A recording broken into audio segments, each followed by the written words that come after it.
Kids' parties in 2026 are changing. Parents don't just want a pretty setup anymore.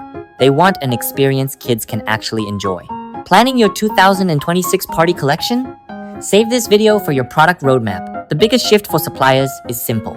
Move from selling decorations to selling complete party solutions.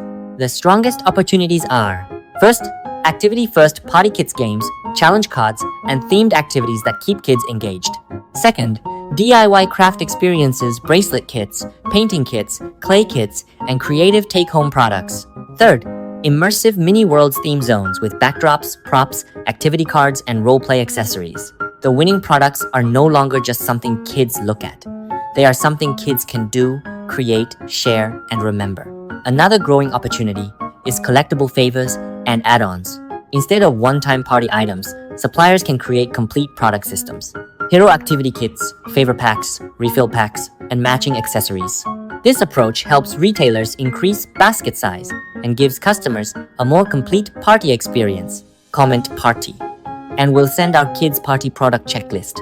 For 2026, winning party suppliers will focus on 5 things: a clear theme, a hero activity, safe and attractive favors, retail-ready packaging, and strong compliance support. For children's products, buyers increasingly need clear age labels, safety documents, and reliable supplier support. At Lion Paper, we help brands turn party ideas into complete product systems, from creative concepts to customized paper products and packaging. Need custom party products? Visit our website and let's bring your ideas to life. Lion Paper, bring ideas to life.